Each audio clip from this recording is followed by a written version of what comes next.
एक दिन श्रीराम अपने दरबार में बैठे थे, तभी एक बूढ़ा ब्राह्मण अपने मरे हुए पुत्र का शव लेकर राजद्वार पर आया और हा पुत्र कहकर विलाप करते हुए कहने लगा, मैंने पूर्व जन्म में कौन से पाप किए थे जिससे मुझे अपनी आंखों से अपने इकलौते पुत्र की मृत्यु देखनी पड़ी। केवल 13 वर्ष 10 महीने और 20 दिन की आयु में ही तू मुझे छोड़कर सिधार गया। मैंने इस जन्म में कोई पाप या मिथ्या भाषण भी नहीं किया, फिर तेरी अकाल मृत्यु क्यों हुई?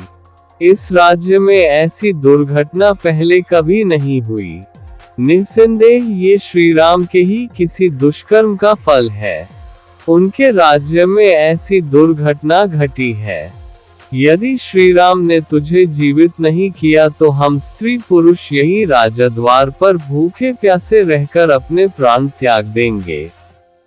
श्रीराम, फिर तुम इस ब्रह्महत्या का पाप लेकर सुखी रहना। राजा के दोष से जब प्रजा का विधिवत पालन नहीं होता तभी प्रजा को ऐसी विपत्तियों का सामना करना पड़ता है। इससे स्पष्ट है कि राजा से ही कहीं कोई अपराध हुआ है। इस प्रकार की बातें करता हुआ वह विलाप करने लगा।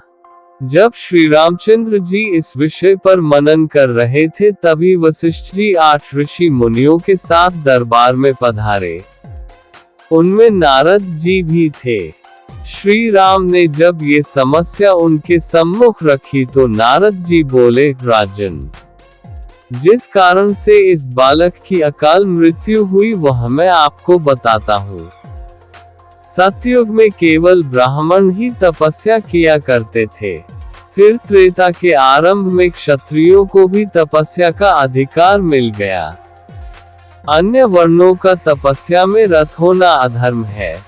हे राजन, निश्चय ही आपके राज्य में कोई शूद्र वर्ण का मनुष्य तपस्या कर रहा है, उसी से इस बालक की मृत्यु हुई है।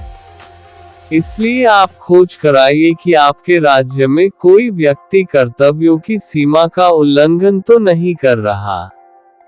इस बीच ब्राह्मण के इस बालक को सुरक्षित रखने की व्यवस्था कराइए। नारद जी की बात सुनकर उन्होंने ऐसा ही किया। एक और सेवकों को इस बात का पता लगाने के लिए भेजा कि कोई अवांछित व्यक्ति ऐसा कार्य तो नहीं कर रहा जो उसे नहीं करना चाहिए। दूसरी ओर विप्रपुत्र के शरीर की सुरक्षा का प्रबंध कराया। वे स्वयं भी पुष्पक विमान में बैठकर ऐसे व्यक्ति की खोज में निकल पड़े। पुष्पक उन्हें दक्षिण दिशा में स्थित शैवाल पर्वत पर बने एक सरोवर पर ले गया, जहां एक तपस्वी नीचे की ओर मुख करके उल्टा लटका हुआ भयंकर तपस्या कर रहा था। उसकी यह विकट तपस्या देखकर उन्होंने पूछा, हे तपस्वी, तुम कौन हो, किस वर्ण के हो और यह भयंकर तपस्या क्यों कर रहे हो? ये सुनकर वह तपस्वी बोले, महात्मन, मैं शूद्र योनि से उत्पन्न हूँ और सशरीर स्वर्ग जाने के लिए यह उग्र तपस्या कर रहा हूँ। मेरा नाम शंबुक है।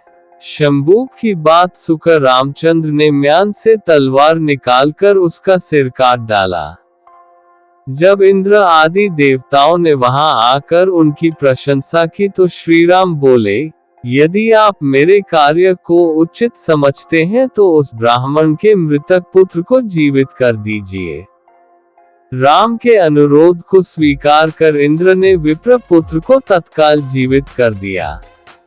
ये कहानी वाल्मीकि रामायण के उत्तरकांड से ली गई है, जिसमें श्रीराम द्वारा शंबुक वध का उल्लेख है। इस कथा में श्रीराम के राज्य में एक ब्राह्मण के पुत्र की अकाल मृत्यु हो जाती है और ब्राह्मण इस घटना के लिए श्रीराम को दोषी ठहराता है।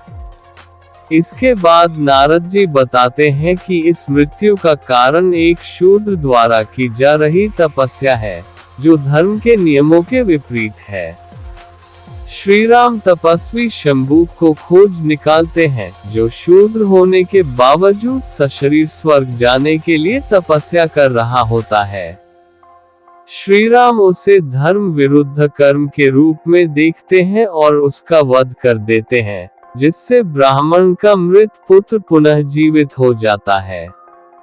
ये कथा उस समय की सामाजिक और धार्मिक व्यवस्थाओं को दर्शाती है, जिसमें तपस्या करने का अधिकार केवल कुछ विशेष वर्गों जैसे ब्राह्मण और क्षत्रिय को था।